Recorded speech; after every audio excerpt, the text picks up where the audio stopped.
Are these action figures or a playset?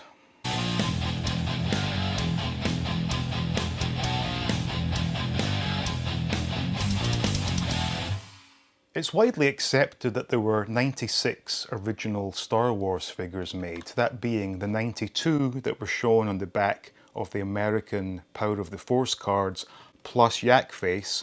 Then you add to that the previous incarnations of R2-D2 and C-3PO, bringing us to 96. Now, I would argue it's actually 97.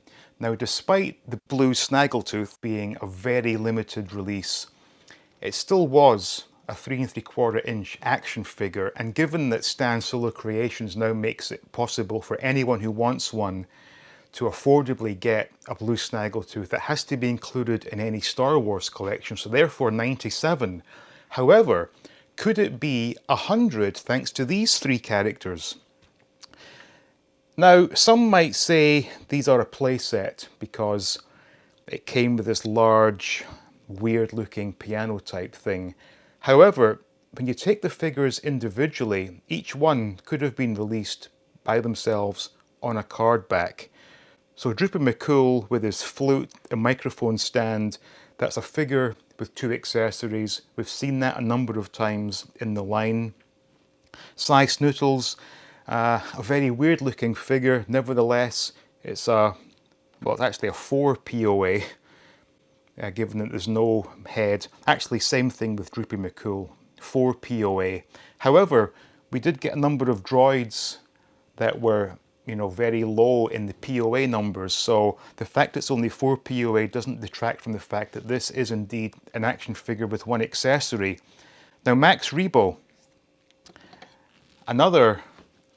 actually this is a 5 POA. This is a 5 POA figure, and some may argue that this makes it a playset. Now, I would argue, how is this any different to the Han Solo with Carbonite block?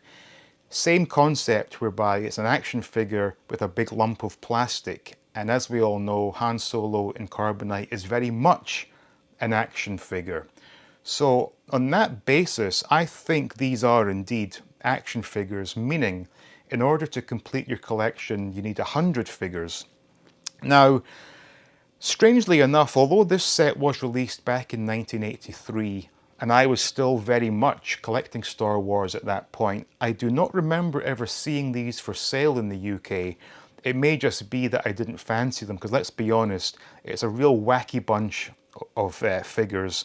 Droopy McCool, also known as Assface, is definitely one of the stranger ones, but Sly Snootles is a spindly, weird as hell looking thing, and had they been released individually, I can say for certain that I would not have wasted my pocket money on them. However, there are people who do love them, and on that basis, very much action figures. There were 100 vintage Star Wars figures available, and if you want a complete collection, you will need to have at least 100, not counting any of these variants. So I need to know from you guys, what's your opinion? Are these action figures, or are they simply part of a playset? Let me know in the comments, and tell me if you think I'm right or wrong with my opinion that they are indeed action figures. So hope you enjoyed that. Please share the video, please like it. If you've not already done so, please do subscribe, and we'll see you next time looking at all things 80s.